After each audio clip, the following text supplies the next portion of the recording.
Como os irmãos já estão bem informados, temos dedicado este mês de maio à família através das mensagens e estudos bíblicos, e hoje então chegamos à última mensagem dedicada ou direcionada aos filhos. Falamos da sabedoria de Deus à família de modo geral, da sabedoria de Deus às esposas, da sabedoria de Deus aos maridos, da sabedoria de Deus aos pais na semana passada. E agora então falaremos da sabedoria de Deus para os filhos. E meus irmãos, nós vivemos numa época em que uma das virtudes mais celebradas é a rebeldia. É curioso isso, ela não tinha sido encarada nem sequer como virtude até então, mas agora é assim. Talvez pudéssemos identificar a origem disso ali pelo romantismo, aquele movimento literário que surgiu na Europa do século XVIII.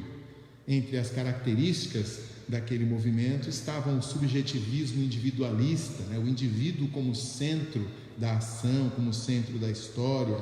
E havia também um frequente tema da libertação desse indivíduo naquele período.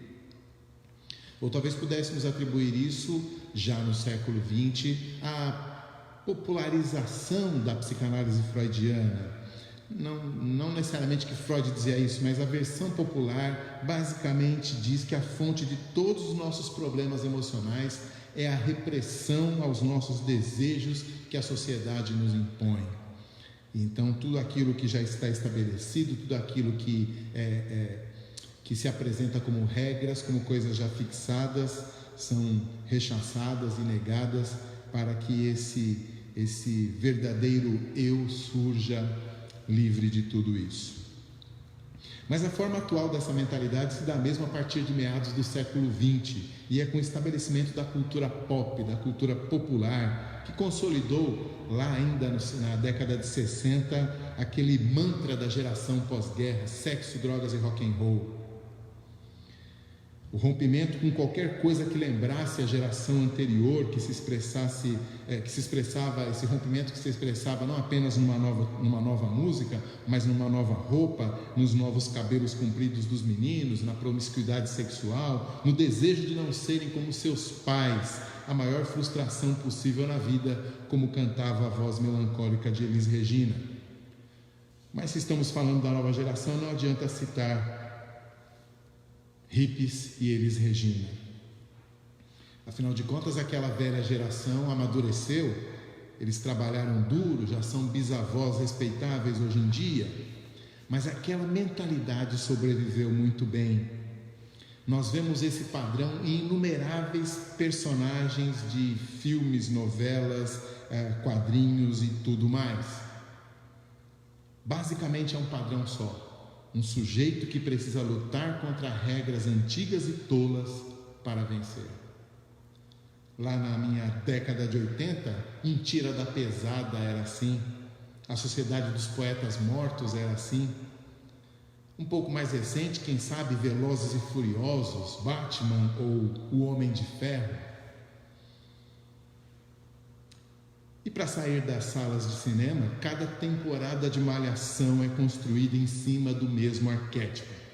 E nesse caso, a coisa fica mais escancarada, porque as regras antigas e tolas são sempre representadas por um adulto do mal, de quem um menino, uma menina ou um grupo de garotos precisa se libertar. Claro, nenhum de nós, salvo raríssimas exceções, eu fiquei sabendo de 2 garotos que se deixaram picar por uma aranha daquelas venenosas, imaginando que depois poderia escalar paredes como o Homem-Aranha. Salvo essas raríssimas exceções, nenhum de nós sai do cinema ou desliga a televisão ou para de ouvir uma música imaginando que imediatamente nos tornamos aquelas pessoas e aqueles personagens. Mas quando uma mesma mensagem chega vez após vez, filme após filme, música após música, revista, entrevista, novela e tudo mais, a gente acaba sendo tentado a dar ouvidos, não é? E a nossa cultura vai sussurrar no seu ouvido ou gritar na sua cara que você somente será você mesmo, feliz e realizado quando tiver ignorado, ou melhor, quando tiver derrubado as regras velhas e tolas das gerações passadas, especificamente dos seus pais, mas não apenas. Porque essas velhas regras muitas vezes vêm não apenas através dos pais, mas de professores, de chefes, de tradições, de religiões, de pastores. Isso tudo ainda se soma à revolução tecnológica da nossa época, que parece comprovar toda vez que vocês precisam, de repente, ensinar um adulto como baixar um app, como configurar um gadget qualquer, como buscar uma informação ou postar alguma coisa. Cada vez que vocês, novinhos, ensinam a nós, vocês são tentados a imaginar que realmente vocês vivem num bravo mundo novo que não tem lugar e nem entrada para pais, avós, professores, pastores e pessoas quaisquer de outra geração passada. Apesar de tudo isso, saibam, vocês, crianças, adolescentes, jovens, saibam, a sabedoria não está nisso. Vamos abrir novamente as nossas Bíblias no livro de Provérbios, desta vez no capítulo 15 de Provérbios.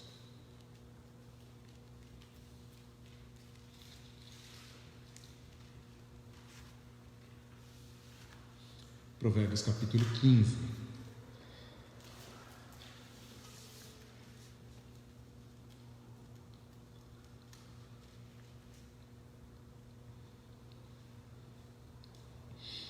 Ao contrário das semanas anteriores, em que nós encontramos um trecho maior de sabedoria, no qual alguns temas eram elencados e, portanto, trazidos na exposição, desta vez nós vamos trabalhar com um único tema que percorre e perpassa por todo o livro de Provérbios e acontece uma ou duas vezes aqui nesse capítulo, e eu ainda quero depois vê-lo em outros capítulos, apenas para confirmar a sua recorrência e a importância que Provérbios de Salomão dá para esse tema, para esse ensino, para essa sabedoria específica. Aqui no capítulo 15, leia comigo o versículo 5. O insensato despreza a instrução de seu pai, mas o que atende à repreensão consegue prudência. Um pouco abaixo agora no versículo 12. O escarnecedor não ama aquele que o repreende, nem se chegará para os sábios. E ao final desse capítulo, no versículo 31 em diante, diz assim: os ouvidos que atendem à repreensão salutar, no meio dos sábios têm a sua morada. O que rejeita a disciplina menospreza a sua alma, porém o que atende à repreensão adquire entendimento. O temor do Senhor é a instrução da sabedoria, e a humildade precede a honra. Qual é o ensino que percorre esses versículos todos? Esses provérbios soltos, eles estão rodando em torno de um mesmo tema, de um mesmo princípio, de uma mesma verdade, e a recorrência com que essa verdade aparece no livro de Provérbios nos chama a atenção. Se você ler Provérbios de ponta a ponta, você vai perceber isso claramente. Aliás, fica aqui uma dica de leitura de Provérbios. Provérbios tem aí uma dúzia de temas recorrentes, e se você começar a ler o livro todo e conseguir ali um estojo de lápis de cor, por exemplo, com um bom número de cores, e você começar a marcar cada vez que algum tema aparece, designando uma cor para cada tipo de tema, você vai ter o livro todo colorido e você vai poder colecionar cada um dos grandes ensinos que realmente aparecem em Provérbios. Então, por exemplo, toda vez que aparecer a questão da família, né? Você grifa com azul, por exemplo. E toda vez que aparecer a questão do dinheiro, você grifa com vermelho. E assim por diante. Você vai ter um panorama gráfico dos ensinos de Provérbios. Mas então estamos falando de um só, que aparece então nesses versículos que nós acabamos de ler e que pode ser, que está sintetizado nesses trechos. Que ensino é esse? Do que é que o proverbialista, do que é que Salomão está falando? Qual é a exortação que ele traz para nós nestes versículos? Nós poderíamos resumir dizendo que o sábio é ensinável. Talvez pudéssemos também dizer: o sábio é disciplinável, ele é corrigível. Esse é o princípio, um princípio extremamente caro ao livro de Provérbios. Como nós vimos nas outras ocasiões, essa literatura de sabedoria que nós encontramos na Bíblia, ela é feita para trazer o ensino de uma sabedoria não teórica, não técnica, mas uma sabedoria muito prática, uma sabedoria que é vivida e que ensina a lidar com as muitas situações da vida de acordo com um caminho do bem. Então é uma sabedoria que é muito prática, mas ao mesmo tempo ela é muito espiritual, porque ela não tem uma referência apenas pragmática, como pode parecer a início, né? Ou seja, ele está ensinando a você como lidar com certas situações da vida que podem ser difíceis, de uma maneira tal que você não seja prejudicado. Isso parece muito pragmático, mas na verdade não é assim. O contexto todo do livro de Provérbios é que Deus é que recompensa o bem, Deus é que dá a paga do mal. Então, quando ele ensina por sabedoria, quando ele toma por sabedoria esse ensino que nos ajuda a viver bem, não é apenas o sentido do bem viver ali, quem sabe dos gregos, não, é a ideia hebraica de bem viver, que é viver bem diante de Deus e dos homens, viver bem de acordo com a lei de Deus. Tanto é que o nosso trecho aqui termina falando do temor do Senhor, que é a instrução da sabedoria. É temendo ao Senhor que nós começamos o caminho da sabedoria. Ninguém que não tema ao Senhor vai conseguir lidar com tanta diversidade de situações de uma maneira realmente sábia, porque a sabedoria humana não dá conta dessas coisas. É necessário que nós tenhamos em mente que há um Deus que nos dirige, há um Deus que se agrada de certos caminhos, há um Deus que se desagrada de outros caminhos. Um Deus que é juiz, um Deus que é legislador, um Deus que governa as nossas vidas. Assim nós conseguimos atinar com essa sabedoria. Nós vimos também que essa sabedoria não é algo que pode ser simplesmente intuído, né, de uma maneira metafísica e pela reflexão dos filósofos, dos mais inteligentes, dos mais intuitivos. Não, é uma sabedoria que é aprendida, e graças a Deus por isso, né? Então você não precisa nascer sábio, você precisa buscar a sabedoria, e ela é aprendida pela observação da vida. Alguém que precisa de parar e olhar como as coisas são, porque Deus as criou e elas têm uma certa ordem. Alguém que precisa parar e observar a lei de Deus, a palavra do Senhor, a Escritura, que vai apontar e interpretar cada situação vivenciada de acordo com as lentes de Deus, diante das lentes da Escritura.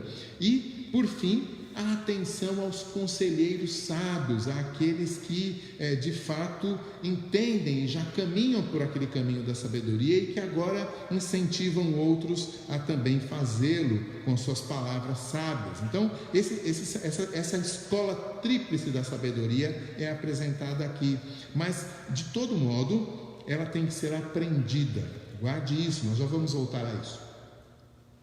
Porque essa ideia de aprender a sabedoria, especialmente em atenção aos conselheiros, é que traz aquela figura também que nós vimos em vários dos provérbios que lemos, aquela figura dupla de um pai falando ao filho, né? É sempre assim, um pai falando ao filho, e aqui nos nossos textos essa figura aparece de maneira indireta, né? No versículo 5 fala: o insensato despreza a instrução da sua mãe. Então o pai e a mãe estão aqui, o insensato despreza a instrução do seu pai, né? Então o pai e o filho estão aqui neste versículo já se apresentando, né? No versículo 12, que nós lemos também, fala que o escarnecedor não se achegará aos sábios, quer dizer, ele não vai se aproximar dos sábios, de quem ele poderia aprender esses conselhos e, portanto, aprender a sabedoria. De novo, no versículo 31 fala desses sábios, né? Aquele que atende à repreensão habita junto com os sábios, quer dizer, se aquele que não atende à repreensão não se aproxima dos sábios, aquele que atende à repreensão mora com eles, né? Então esse essa a fonte da sabedoria, o conselho dos sábios, o conselho dos experientes, o conselho do pai, que está em destaque por todo o livro de Provérbios, porque é assim que se aprende a sabedoria. Ela não está dentro de você. Dentro de você está o coração, que precisa ser guardado, vimos isso um domingo atrás, porque dele procede as fontes da vida, mas biblicamente o nosso coração é muito corrupto. A Bíblia, você nunca vai ouvir aquela frase que tantas músicas, que tantas letras de músicas falam, não é? Você tem que ouvir o seu coração. Você nunca vai ver isso na Bíblia, porque o teu coração não vai falar nada de bom. Do teu coração, diz Jesus, procedem os maus desígnios, procedem as mentiras, os adultérios, os homicídios. Mas da sabedoria de Deus é que procede coisas boas. A vida está fora de nós e nós precisamos aprendê-la e apreendê-la na nossa vida. Nós somos muito propensos a imaginar que a verdadeira sabedoria está dentro de nós e que somente sendo nós mesmos, e quem sabe até não ouvindo ninguém mais, nós vamos chegar a ser sábios. Mas essa visão é completamente contrária à sabedoria que a Bíblia chama de sabedoria. O sábio é ensinável, corrigível, disciplinável. Eu tinha dito que ia percorrer alguns outros versículos que falam a respeito disso, antes de nos determos e tentarmos fazer aplicações. Mas se você tem sua Bíblia aberta, volte um pouquinho aí, algumas páginas. Provérbios capítulo 9.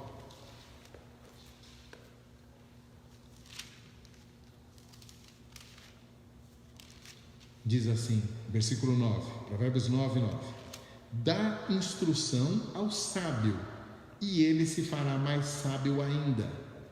Ensina ao justo, e ele crescerá em prudência.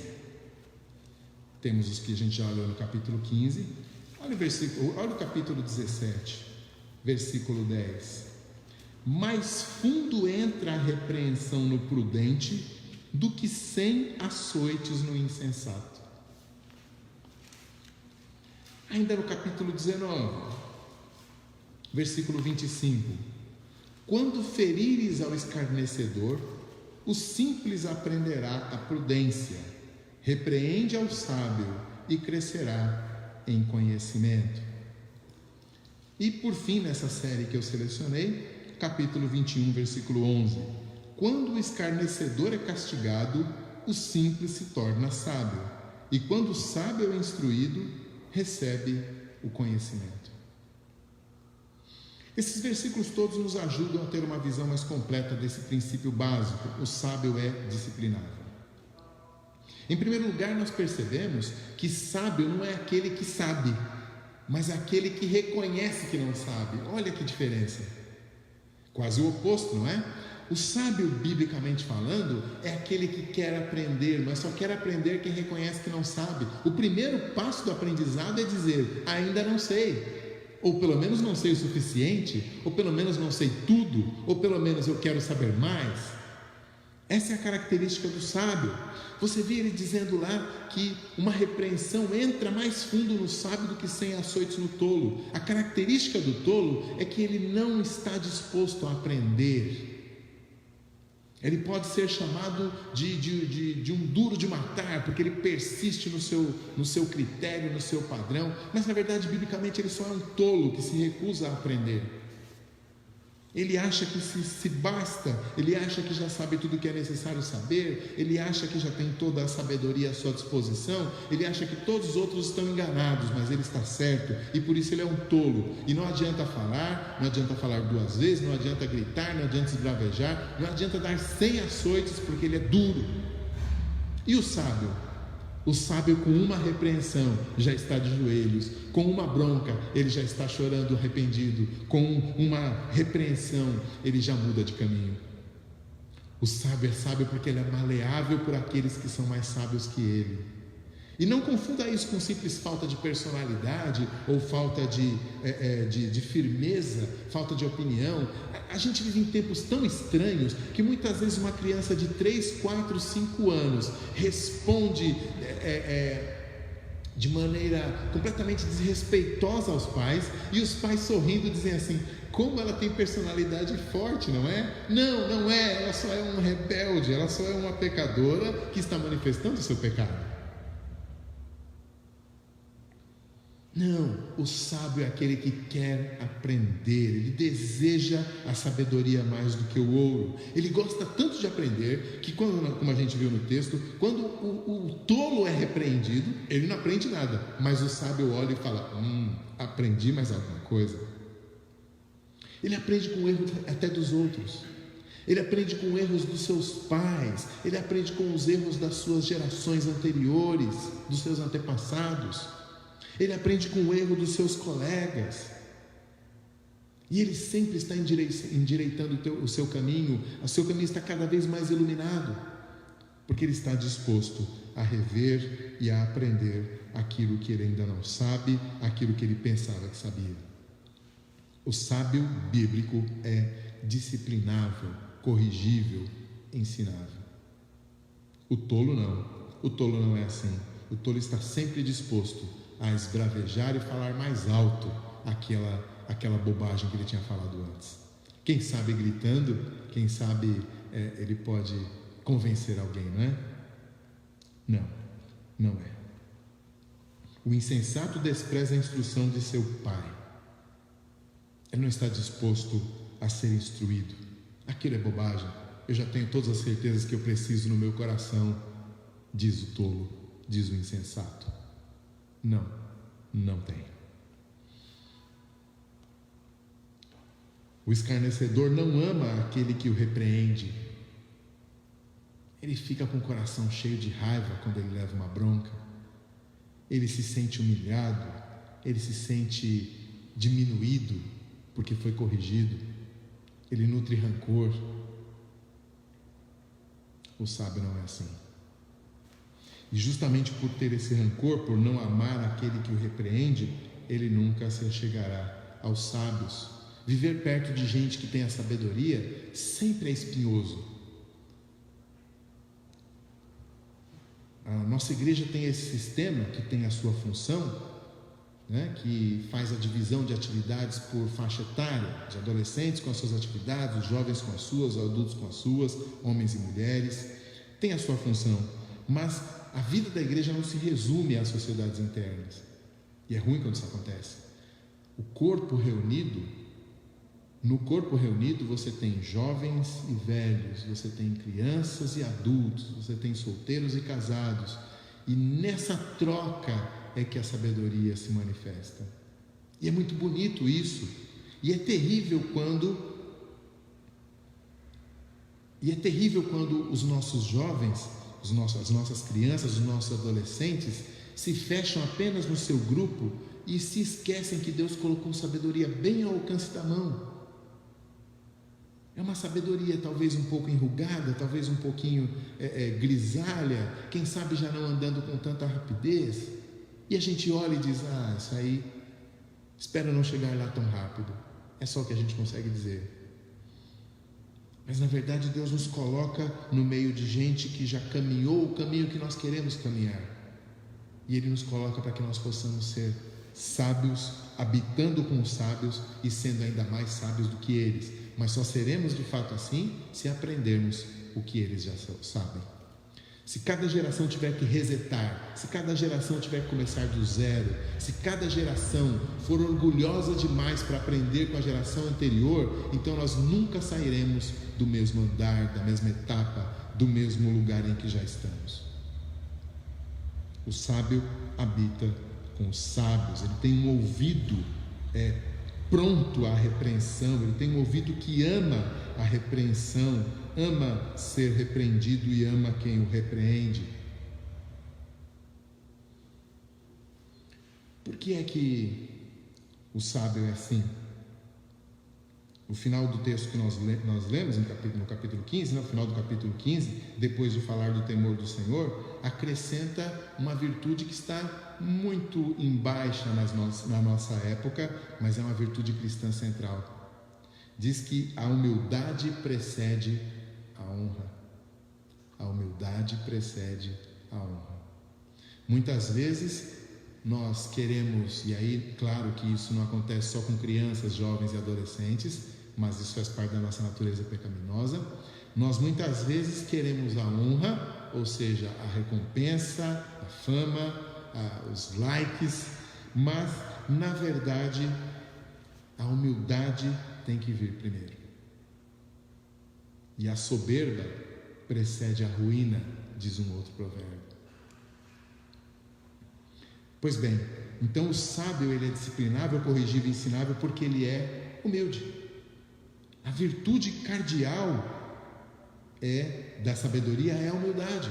Humildade diante de Deus, temor aos homens, mas que não consegue se esgotar apenas na sua relação com Deus. Afinal de contas, se a sabedoria eu adquiro pela observação da vida como Deus fez, pelo conhecimento da lei de Deus e pela atenção ao que dizem os bons conselheiros, então humildade diante de Deus é necessariamente humildade diante dos homens também. Mesmo porque, se eu quero me colocar diante de Deus reconhecendo que sou, reconhecendo humildemente a minha posição diante dele, então necessariamente eu tenho que me colocar humildemente diante dos homens também, especialmente dos servos de Deus. E eu quero então refletir com vocês a respeito de algumas características desta ensinabilidade do sábio. Por que é que o sábio é disciplinável? Por que é que o sábio é corrigível? Por que é que ele tem essa humildade que permite com que ele adquira mais e mais sabedoria? Em primeiro lugar, porque humildemente o sábio é aquele que conhece a sua limitação. Nós costumamos pensar no sábio como sendo aquele que conhece alguma coisa. Pois bem, é isso mesmo. O sábio é aquele que conhece a sua própria limitação. Nenhum de nós tem todo o saber. Paulo, escrevendo aos Coríntios, enfatiza que nenhum de nós tem todos os dons. Nenhum de nós tem todas as capacidades. E Deus faz isso de propósito, para que nós dependamos uns dos outros. Nenhuma geração, eu quero aqui extrapolar um pouco, aplicar já, nenhuma geração tem todos os conhecimentos e capacidades. Cada geração precisa depender da outra. É certo que você talvez precise ensinar o seu avô a mexer com um celular novo, mas você não sabe a quantidade de coisas que você precisa aprender com ele também. Conheça a sua limitação. Nós temos limitações em todas as áreas, limitações de conhecimento, limitações de capacidades, limitações de relações, limitações emocionais. Geralmente no nosso orgulho, nós trabalhamos para encobri-las. E hoje em dia, então, por exemplo, que você tem aí toda essa facilidade da internet, dos celulares, dos smartphones, é tão fácil a gente encobrir as nossas limitações. Muitas vezes alguém que tem uma limitação de relacionamento, alguém muito tímido, alguém que não consegue fazer amizades, alguém que não consegue conversar direito, e você vê ele simplesmente estar feliz no seu mundinho dentro do seu celular, com a cabeça enfiada no Black Mirror, no espelhinho negro ali, enquanto todos os outros estão conversando. E ninguém nem repara que é só uma limitação, você escondeu muito bem, mas não diante de Deus. Nós temos limitações na nossa capacidade de fazer as coisas, de lidar com a vida. Temos limitações que nos fazem, por exemplo, muitas vezes fingir que não temos, batendo o pé de uma discussão. Levamos uma bronca dos pais, por exemplo, e saímos batendo o pé, vamos até o quarto, batemos a porta do quarto. É só esconder uma limitação. Eu não sei lidar com essa bronca, eu não sei lidar com não poder fazer a minha vontade. São só limitações tentando serem cobertas, mas isso não adianta. Temos limitações em todas as áreas, e somente o sábio reconhece as suas limitações e conhece o caminho para diminuí-las, se não puder eliminá-las, pelo menos diminuí-las. O caminho da sabedoria é o caminho humilde, que vai até quem sabe mais, vai até quem tem mais experiência, pergunta, ouve, dá atenção, valoriza o que está sendo dito. Esse é o caminho da sabedoria. O sábio é disciplinável, corrigível e ensinável também, porque ele conhece a sua própria maldade. Diz o Provérbios, a gente leu lá no capítulo 4, diz o provérbio que o coração da criança está preso à sua estultícia e a vara da disciplina é que vai tirá-la de lá. Quer dizer, os pais precisam entender que há pecado, há maldade no coração da criança. Mas hoje eu quero falar para você, criança, jovem, adolescente, tem maldade no teu coração, tem pecado no teu coração é corrompido. Então, nada melhor para você do que ser corrigido. Se não tivéssemos a queda, se não fôssemos pecadores, as correções seriam totalmente desnecessárias, não é? Mas não é assim. E o sábio é aquele que olha para o seu próprio coração de vez em quando e sabe o que está lá. Não se engana, não coloca desculpas, não faz comparações tolas, porque é fácil, né? Eu olho para o meu próprio coração, vejo o pecado ali, mas rapidamente procuro alguém que pareça ser mais pecador ao redor. E assim me livro da necessidade de ser corrigido. Então, eu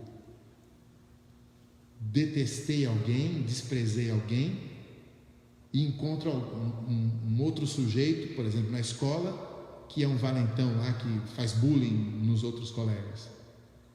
Então aquele meu desprezo no coração agora ficou bem diminuído, não preciso reconhecê-lo. Podemos fazer até pior, não é? Quando somos corrigidos, por exemplo, pelos nossos pais, não é tão fácil, você que conhece tão bem os seus pais porque mora com eles, não é tão fácil desprezar o que eles estão dizendo, apenas puxando no arquivo da memória uma vez em que seu pai fez alguma coisa errada. Você desrespeitou sua mãe, seu pai vem dar uma bronca e você fica ouvindo ele falar enquanto você se lembra daquela vez em que ele gritou com a sua mãe. E aí você está ouvindo, mas você não está nem atendendo ao que ele está dizendo, porque afinal de contas, ele é tão ruim quanto você. Mas isso é o caminho do tolo. O sábio é aquele que reconhece e conhece a maldade do seu próprio coração, sem arranjar desculpas, sem fazer comparações, sem se justificar. Ele sabe e por isso ele vê na correção um bem, ele vê na correção algo que vem para acertá-lo, para melhorá-lo, para apontar-lhe o caminho que ele deveria estar. Ele sabe que deveria estar lá, mas por causa da maldade do seu coração nem sempre está. Então o sábio é aquele que conhece a sua limitação e é aquele que conhece a sua própria maldade, conhece o seu próprio coração. O sábio também, ele é ensinável, disciplinável, corrigível, porque ele sabe que há dois caminhos. Falamos disso em outras mensagens. Quando a gente fala de dois caminhos aqui, nós estamos falando a respeito do fato de que não apenas há dois jeitos de viver a vida, e há mesmo, Mas quando falamos de caminho, estamos também lembrando que caminho dá em algum lugar. Caminho dá em algum lugar. Há um destino para cada caminho. E se há 2 caminhos, há 2 destinos. Em Provérbios, isso sempre está relacionado com Deus. Deus castiga os maus, Deus recompensa os bons. Há 2 caminhos. E o sábio sabe disso. É natural, né? O sábio é aquele que sabe. Sabe o quê? Sabe que são 2 caminhos. E por isso ele então entende que toda vez que ele trilhar o mau caminho, ou o caminho dos maus, como muitas vezes aparece em Provérbios, quando ele está andando pelo caminho do insensato, né, que aparece aqui no nosso texto, quando ele está andando pelo caminho do escarnecedor, que aparece no nosso texto, quando ele está indo pelo caminho daqueles que desprezam a disciplina, ele sabe que a sua alma está em perigo. Aquele que rejeita a disciplina menospreza a sua alma. Mas ele não menospreza a sua alma, ele sabe que há 2 caminhos, ele sabe que o Senhor está com um desses caminhos e contra o outro caminho. Então toda vez que alguém o corrige, ele para e verifica se realmente ele estava andando no caminho que vai dar em morte. E portanto, se realmente ele reconhece que está nesse caminho, e agora com a correção ele pode voltar ao caminho do bem, ele só pode amar aquela pessoa que o corrigiu. É claro, eu volto a dizer, é necessário humildade, porque, via de regra, mostrar para alguém que a pessoa está no caminho errado significa feri-lo. No nosso orgulho, nós sempre entendemos que se alguém vem e nos diz você está errado, essa pessoa é nosso adversário, nosso inimigo, essa pessoa precisa ser de alguma maneira rechaçada, calada, de alguma maneira precisamos colocar essa pessoa no seu devido lugar. Mas esse é o nosso orgulho falando, porque quando nós insistimos naquilo que pode estar errado, significa que nós podemos estar caminhando para a morte. Mas pelo contrário, quando nós atendemos a repreensão e vamos agora pelo outro caminho, só existem 2, então agora nós estamos caminhando para a vida e paz, né? Vida e shalom, como a gente viu lá no outro domingo.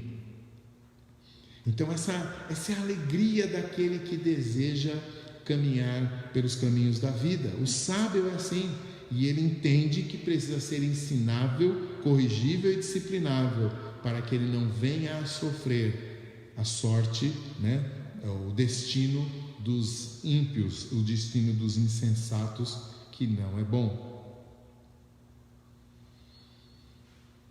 Isso chega a um nível tal que nós podemos olhar para toda a situação e perceber ali a direção de Deus para a nossa vida.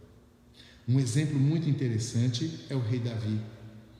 Davi, depois de andar pelo caminho da vida e andar com sábios durante tanto tempo, nós bem sabemos, também andou com os tolos, também andou pelo caminho da morte dos insensatos.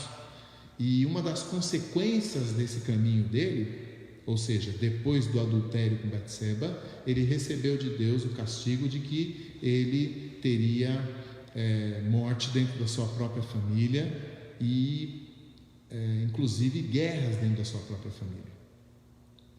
Pois bem, muito lá na frente, quando isso começa a acontecer, por meio de um de seus filhos que tenta então derrubá-lo do trono, Davi está fugindo com com a sua guarda real, fugindo do seu próprio palácio para não enfrentar uma guerra civil liderada pelo seu próprio filho, Absalão.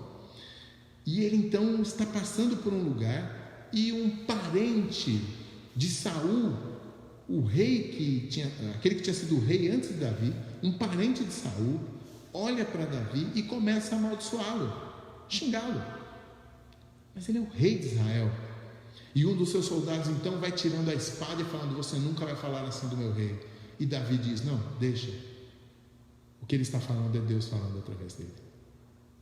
Veja bem, o sujeito era um louco que queria se vingar, manchando a honra de Davi, porque sabe que a sua família já não era mais a família real.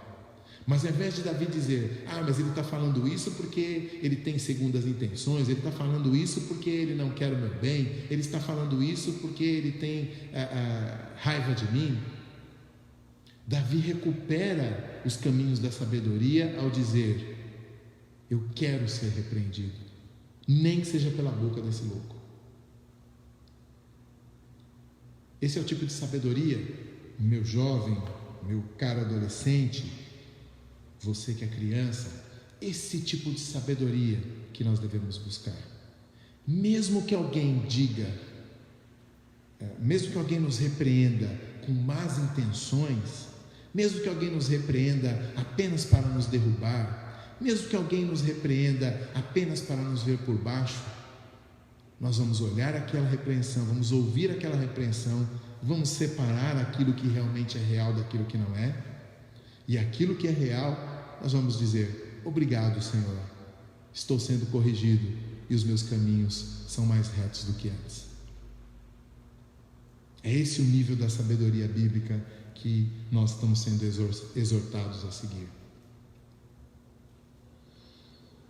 Agora, imagine você que nós adultos devemos viver assim. Eu devo ser corrigido na forma como estou criando os meus filhos, eu devo ser corrigido na forma como eu conduzo a minha vida profissional, eu devo ser corrigido na maneira como eu estou usufruindo da minha aposentadoria ou da maneira como eu lido com os meus netos. Mas essas correções, por mais que elas venham, elas têm muito menos efeito na minha vida, no meu caminho. Sabe aquela imagem de 2 navios que partem do mesmo porto, com uma pequena diferença de 3 graus em relação à rota de um ao outro? Uma pequena diferença. E eles então partem. Mas com o tempo os caminhos dos dois vão se desviando, até que quando eles chegam no horizonte está um em cada canto. Pois bem, você na sua juventude, você na sua adolescência, você na sua criancice, que bênção ser corrigido no seu caminho ainda agora, porque você tem todo um caminho pela frente, caminhando com os sábios e não com os insensatos. A correção na tua vida pode fazer muito mais diferença do que faz na minha, ou na dos seus pais, ou dos seus avós, ou de qualquer um adulto. Então aproveite a correção quanto antes, de onde quer que ela venha, mas especialmente quando ela vem através daqueles sábios que Deus colocou na sua vida. E por fim, por que é que o sábio é disciplinável, corrigível e ensinável? Porque ele quer agradar a Deus. Muitas vezes nós queremos, e isso é claro que funciona em qualquer idade, muitas vezes nós queremos agradar a nós mesmos. Quando nós queremos agradar a nós mesmos, claro, nós não teremos aquele sábio humilde que deseja a repreensão, mas nós seremos aquele insensato que deseja manter a sua autoimagem intacta, manter o seu status inabalável diante das outras pessoas. Ele quer parecer bem na foto. Mas se nós buscarmos de fato agradar a Deus, se esse é o nosso maior desejo, então nós desejaremos a disciplina, desejaremos a correção, desejaremos o ensino, de onde quer que ele venha.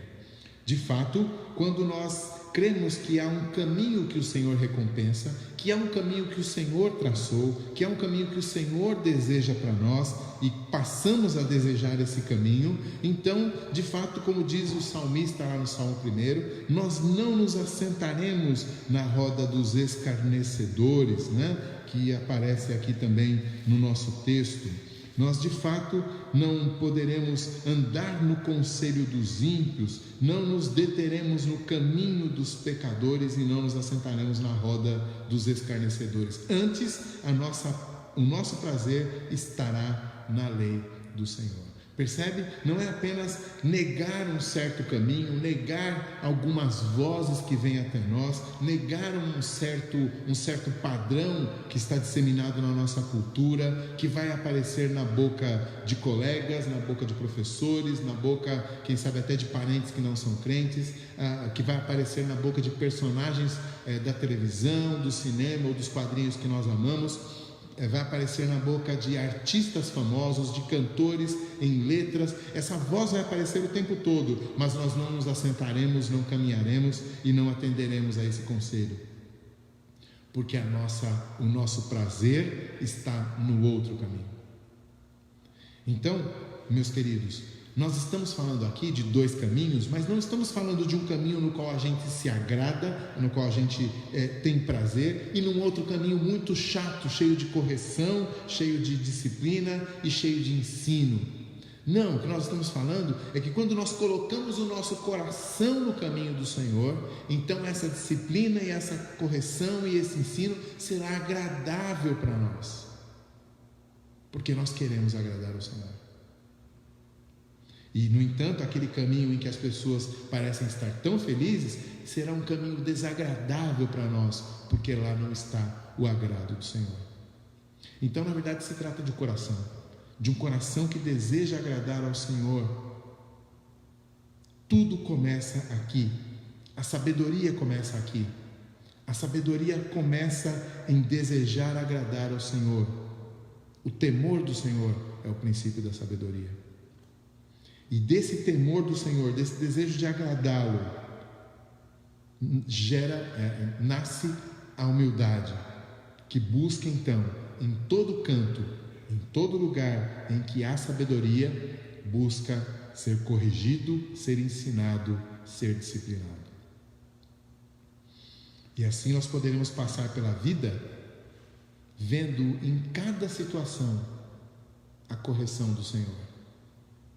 Mas não porque isso vai tornar a vida desagradável, mas em cada correção do Senhor, você, jovem, adolescente, você, criança, vai poder ver o amor de Deus, porque Deus é como um pai que corrige os filhos a quem ama. Você gostaria de perceber, de sentir, de ter a certeza do amor de Deus sobre a sua vida em cada momento? Então aprenda a ver o amor de Deus, o cuidado de Deus na disciplina do Senhor, onde quer que ela apareça, mas especialmente quando ela vem no caminho natural dela, que é através das pessoas sábias e experientes que Deus coloca na sua vida para te conduzir pelos caminhos da vida. A minha oração é que o Senhor abençoe cada um dos nossos filhos, sejam eles crianças ainda, adolescentes, jovens e, por que não, até mesmo nós adultos, porque afinal de contas, quem é que não é filho, não é?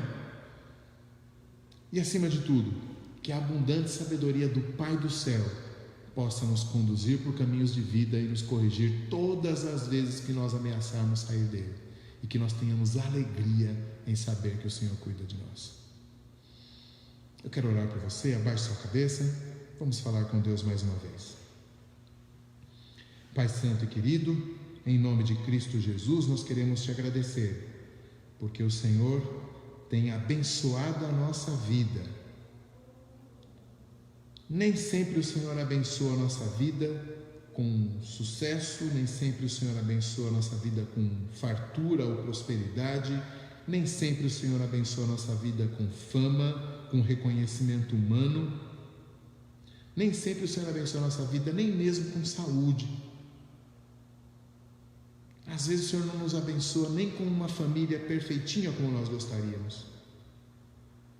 Mas nós temos a certeza de que o Senhor sempre nos abençoa, conduzindo as nossas vidas.